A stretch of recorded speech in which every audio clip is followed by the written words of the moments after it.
ಆದರೆ ಈ ನಾಟಕವನ್ನು ನಾನು ಓದಿರಲಿಲ್ಲ. ನೆನ್ನೆ ಸಂಜೆ ಕೂತ್ಕೊಂಡು ಓದಿದಾಗ ನನಗನ್ನಿಸಿದ್ದು ಇದೊಂದು ಅತ್ಯಂತ ಸುಂದರವಾದಂಥ ನಾಟಕ. ಒಂದು ಸಣ್ಣ ಕಥಾ ಹಂದರವನ್ನು ಇಟ್ಕೊಂಡು ಕಂಬಾರರು ಎಷ್ಟು ಸುಂದರವಾಗಿ ಆ ನಾಟಕವನ್ನು ಕಲ್ಪಿಸಿಕೊಂಡು ಬರೆದಿದ್ದಾರೆ ಅಂಥೇಳಿ ಭಾಳ ಮನಸ್ಸಿಗೆ ನನಗೆ ಮುದ ನೀಡಿದಂಥ ಒಂದು ಕೃತಿ ಅದು.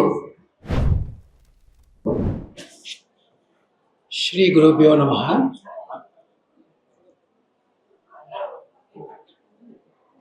ಅಂಗಳದಲ್ಲಿ ತಿಂಗಳ ಪುಸ್ತಕ, ಒಂದು ಸುಂದರ ಕಲ್ಪನೆಯುಳ್ಳಂಥ ಈ ಒಂದು ಕಾರ್ಯಕ್ರಮವನ್ನು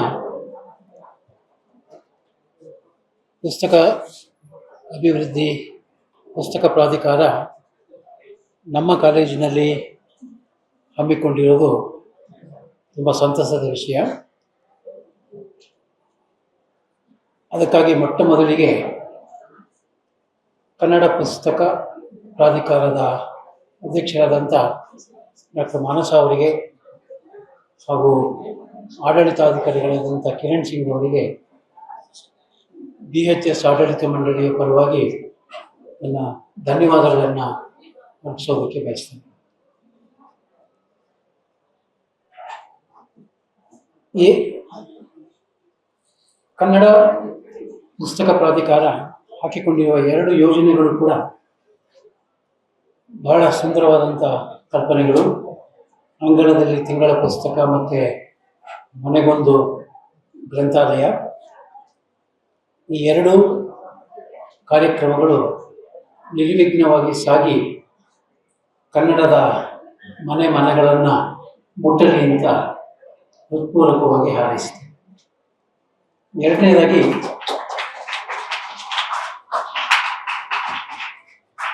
ನಿನ್ನೆ ಸಂಜೆ ಶ್ರೀನಿವಾಸ ಮೂರ್ತಿ ಅವರು ನನಗೆ ಕೊಟ್ಟಂಥ ನಿಮ್ಮ ಪಠ್ಯಪುಸ್ತಕದಲ್ಲಿದ್ದ ಬೆಕ್ತಂಗಡಿ ಬೋಳೇಶಂಕರ ನಾಟಕವನ್ನು ನಿನ್ನೆ ಸಂಜೆ ಕೂತ್ಕೊಂಡು ಮನೆಯಲ್ಲಿ ಓದಿದೆ.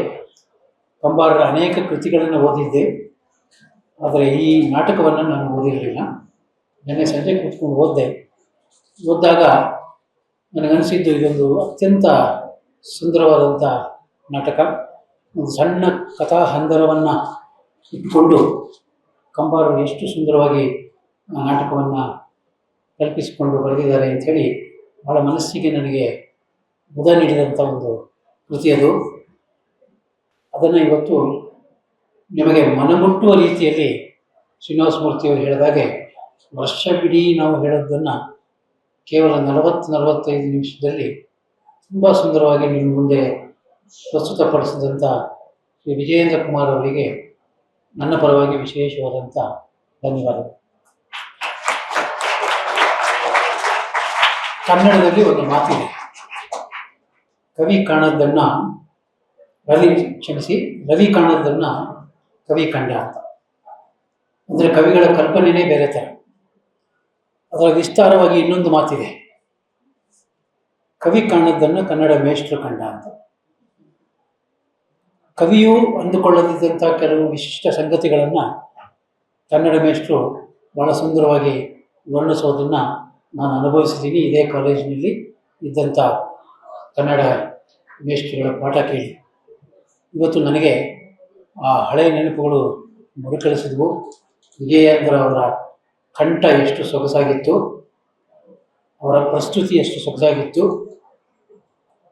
ಅವರ ಹೋಲಿಕೆ ಎಷ್ಟು ಸುಂದರವಾಗಿತ್ತು ಅನ್ನೋದನ್ನು ಮನಸಾರೆ ನಾನು ಆನಂದಿಸಿದೆ. ಮತ್ತೊಮ್ಮೆ ಅವರಿಗೆ ನನ್ನ ಧನ್ಯವಾದಗಳನ್ನು ಹೇಳಬಯಸ್ತೇನೆ.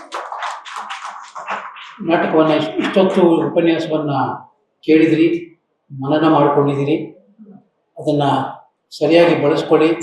ಇವರ ಉಪನ್ಯಾಸದಿಂದ ನಿಮಗೆ ಕನ್ನಡದಲ್ಲಿ ಒಂದು 10 ಅಂಕ ಹೆಚ್ಚು ಬರಲಿ ಅಂತ ಹಾರೈಸಿ ನನ್ನ ಮಾತನ್ನು ಮುಗಿಸ್ತೇನೆ.